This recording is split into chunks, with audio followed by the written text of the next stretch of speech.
இது போல் வச்சா யாருக்கு தாங்க பிடிக்காது? ஆமாங்க, அம்புட்டு ருசியாக இருக்கும் இந்த பூண்டு குழம்பு. இதை பார்க்குறதுக்கு முன்னாடி உங்ககிட்ட ஒரு ஹம்பிள் ரிக்வெஸ்ட். நம்ம சேனல் ஸ்டார்ட் பண்ணி 1 இயர் ஆக போகுதுங்க. ப்ளீஸ் வீடியோ பார்க்குற நீங்கள் உங்களோட பெரிய சப்போர்ட் கொடுத்து சப்ஸ்கிரைப் பண்ணி லைக் பண்ணிவிடுங்க. வாங்க இதை இப்போ எப்படி பண்ணுறதுன்னு பார்க்கலாம். நான் இன்றைக்கி மண் பாத்திரத்தில் செய்ய போகிறேன். நல்லெண்ணெய் எடுத்திருக்கேங்க. 4 டேபிள் ஸ்பூன் நல்லெண்ணெய் சேர்த்துக்கலாம். நல்லெண்ணெய் தான் இதுக்கு சூப்பராக இருக்கும். வேண்டாம்னு நினச்சிங்கன்னா உங்களோட குக்கிங் ஆயிலை யூஸ் பண்ணிக்கோங்க. எண்ணெய் சூடானதும் இதெல்லாம் 1/4 டீஸ்பூன் வெந்தயம் போட்டுக்கலாம். பொரிஞ்சதும் இதெல்லாம் நம்ம பூண்டு சேர்த்துக்கலாம். எவ்வளோ பூண்டு வேணாலும் சேர்த்துக்கலாங்க, இது உங்களோட விருப்பம்தான். நான் கிட்டத்தட்ட ஒரு 3/4 கப் பூண்டை தோல் நீக்கி எடுத்து வச்சுருக்கேன், அதை சேர்த்துக்கிறேன். எண்ணெயிலேயே பூண்டு நல்லா கலந்து விட்டுட்டே இருங்க. பாதி அளவு இந்த எண்ணெயிலேயே வெந்து வரணும். இப்போ பார்த்தீங்கன்னா பூண்டோட கலரும் நல்லா சேஞ்ச் ஆகிருக்கு, நல்லா பொரிஞ்சும் வந்திருக்கு. இந்த ஸ்டேஜில் நான் ஒரே ஒரு வரமிளகாவை 2ஆக கட் பண்ணி சேர்த்துக்கிறேன். கூடவே 1 கப் சின்ன வெங்காயம் கட் பண்ணி சேர்த்துக்கிறேன். இதை முழுசாக சேர்க்குறதுனாலும் ஓகே தான். வெங்காயம் இது போல் கலர் மாதிரி வதகி வந்ததும் நம்ம இதில் கொஞ்சமாக தாளிப்பு வடகம் சேர்த்துக்கலாம். இதை கலந்ததுக்கு அப்புறமா இதில் 1 கொத்து கருவேப்பிலை சேர்த்துக்கிறேன். வடகம் சேர்க்கலைன்னா வெந்தயம் தாளிச்சோம்ல, அப்போவே 1/2 டீஸ்பூன் கடுகும் சேர்த்துக்கோங்க. இது போல் நல்லா இதை கலந்து விடுறப்பவே வீடே நல்லா மணமாக இருக்குங்க. இப்போ இது எல்லாம் சேர்த்து நல்லா வதங்கினதுக்கு அப்புறமா நம்ம இதில் மிளகாய்த்தூள் சேர்த்துக்கலாம். இப்போது நான் தக்காளி சேர்க்கலை, ஏன்னா நான் குழம்பு மிளகாய்த்தூள் சேர்க்கறதுனால சேர்த்த உடனே ட்ரை ஆகும். அப்போ தக்காளி சேர்த்து அந்த ஈரப்பதத்துலேயே மிளகாய்த்தூளை கலந்து விட்டுக்கலாம். இப்போ இதெல்லாம் 1 டீஸ்பூன் மிளகாய்த்தூள், இது நல்லா கலர் கொடுக்கும்ல, அதுக்காக தான் சேர்த்துருக்கேன்.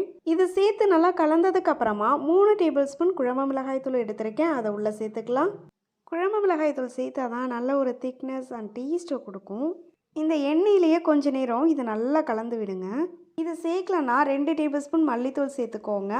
கூடவே 1 டீஸ்பூன் மஞ்சள் தூள், உங்களோட காரத்துக்கு ஏற்ப மிளகாய்த்தூள் சேர்த்து கலந்துக்கோங்க. இதை நல்லா கலந்ததுக்கப்புறமா 2 மீடியம் சைஸ் தக்காளியை ரொம்ப குட்டியாக கட் பண்ணியிருக்கேன், அதுவும் சேர்த்து நம்ம இதை கலந்துக்கலாம். இது கூடவே குழம்புக்கு தேவையான அளவு உப்பு சேர்த்துக்கலாம். இப்போ பாருங்கள், நல்லா பச்சை வாசம்லாம் போயிட்டு ட்ரை ஆகி வந்திருக்கும். இப்போது கொஞ்சமாக தண்ணி சேர்த்துக்கோங்க, கரிஞ்சிடாமல் இருக்கிறதுக்காக. தண்ணி சேர்த்து கலந்ததுக்கப்புறமா இது ஒரு நிமிஷத்துக்கு மட்டும் கொதிக்கட்டும். இப்போ பார்த்தீங்கன்னா நல்லா எண்ணெய் பிரிஞ்சு கொதிக்க ஆரம்பிச்சிருச்சு. நான் ஒரு சின்ன சைஸ்க்கு புளி எடுத்திருக்கேன். இதை தண்ணியில் கரைச்ச புளி கரைசலை நம்ம உள்ளே சேர்த்துக்கலாம். நம்ம புளி கரைசல் சேர்த்துக்கலாம். இதை நல்லா கலந்து விட்டுட்டு இப்போது குழம்புக்கு எந்த அளவுக்கு தண்ணி தேவையோ அவ்வளோ தண்ணி சேர்த்துக்கோங்க. ரொம்ப அதிகமாக தண்ணி வேண்டாம். குழம்பு நல்லா திக்காகவே வந்துடும், ஏன்னா நம்ம இதை ஒரு 10 நிமிஷம் கிட்ட கொதிக்க வைக்க போகிறோம். இப்போ உப்பு காரம் எல்லாம் கரெக்டாக இருக்கான்னு செக் பண்ணிக்கோங்க. தேவைப்பட்டால் கொஞ்சம் கூட்டி குறைச்சி சேர்த்துக்கலாம்.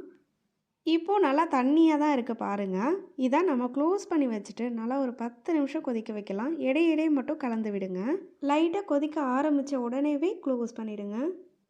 5 நிமிஷத்துக்கு அப்புறமா ஓப்பன் பண்ணி பார்த்தா கொஞ்சம் போல் திக்காகி இருக்குது. இன்னும் கொஞ்சம் போல் திக்காக இருந்தால் நல்லாயிருக்கும். உங்களுக்கு இதோட போதும்னா கூட ஸ்டவ் ஆஃப் பண்ணிக்கோங்க.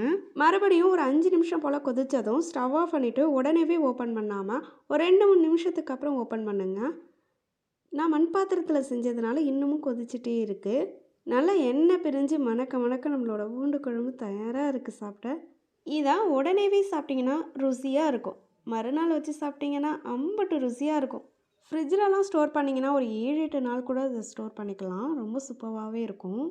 நல்லா தக்குன்னு ஜொலிக்கிற மாதிரி இந்த பூண்டு குழம்பை நீங்களும் வீட்டில் ட்ரை பண்ணி சாப்பிட்டு என்ஜாய் பண்ணுங்கள். ஒன்ஸ் அகைன் நம்ம சேனலை சப்ஸ்கிரைப் பண்ணிக்கோங்க. தேங்க்யூ ஃபார் வாட்சிங்.